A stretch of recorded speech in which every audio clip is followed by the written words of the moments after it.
Welcome to 99 TV. నేను మూల శ్రీనివాస్. తెలంగాణలో కమలం వికసిస్తోంది.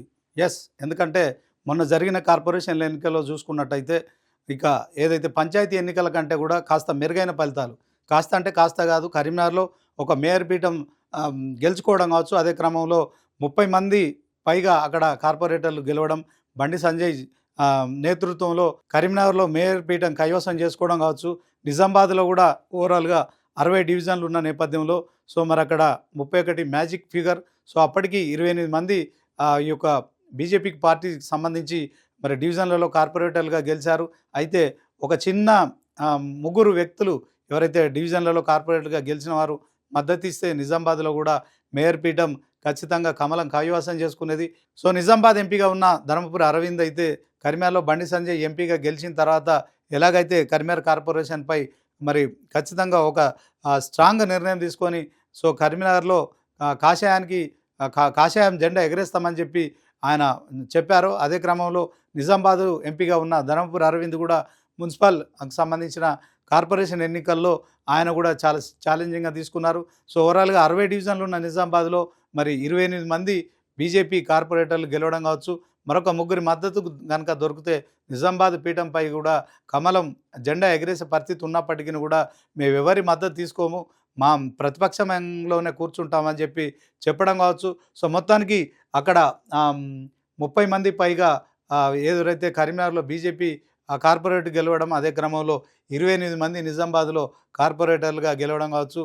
మరికొన్ని చోట్ల కూడా కార్పొరేటర్లుగా కావచ్చు, అదే క్రమంలో కౌన్సిలర్లుగా కావచ్చు, మరొకటి 2 మున్సిపాలిటీలో కూడా కమలం వికసించిందని చెప్పుకోవచ్చు. సో అలాంటి కమలం మరి ఇక వికాసం అయితే స్పష్టంగా కనిపిస్తోంది. నేతలంతా ఎక్కడికక్కడ మరి ఖచ్చితంగా లోకల్గా కాన్సన్ట్రేట్ చేశారు. రామచంద్రరావుతో పాటు మరి మెదక్ ఎంపీగా గెలిచిన రఘునందన్ రావు కావచ్చు, మల్కాజ్గిరి ఎంపీగా ఉన్న ఈటల రాజేందర్ కావచ్చు. సో చాలామంది ఇక్కడ మహబూబ్ నగర్లో మరి బీజేపీ వైస్ ప్రెసిడెంట్గా ఉన్న ఇక అరుణ కావచ్చు. సో వీళ్ళందరూ కూడా బీజేపీలో చాలా ఫేమస్, మనకు తెలిసిందే. సో వీళ్ళంతా కూడా కేంద్ర మంత్రి కిషన్ రెడ్డి కావచ్చు. అదే క్రమంలో బీజేపీ రాష్ట్ర అధ్యక్షుడు రామచంద్రరావు నేతృత్వంలో మరి గ్రూపులు ఉన్నట్టు ప్రచారం జరిగినప్పటికీ కూడా అందరు కలిసి ఖచ్చితంగా తెలంగాణ రాష్ట్రంలో ఇటు బీఆర్ఎస్కు అటు కాంగ్రెస్ కూడా ఖచ్చితంగా తాము ఒక బలమైన ప్రత్యామ్నాయ పార్టీగా నిరూపించాలనుకున్నారు. సో దాంట్లో తెలంగాణ రాష్ట్రంలో మొన్న జరిగిన మున్సిపల్ ఎన్నికల్లో కమలం వికసించింది.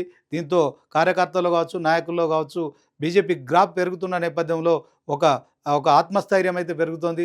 సో దీంట్లో రానున్న ప్రతి ఎన్నికల్లో జిహెచ్ఎంసీ ఎన్నికలు కావచ్చు, అదే క్రమంలో ఇక జెడ్పీటీసీ ఎంపీటీసీ ఎన్నికల్లో కావచ్చు ఇదే శైలితో ముందుకెళ్లాలని మరి రాష్ట్ర నాయకత్వం అయితే నిర్ణయించుకున్నట్టు తెలుస్తుంది.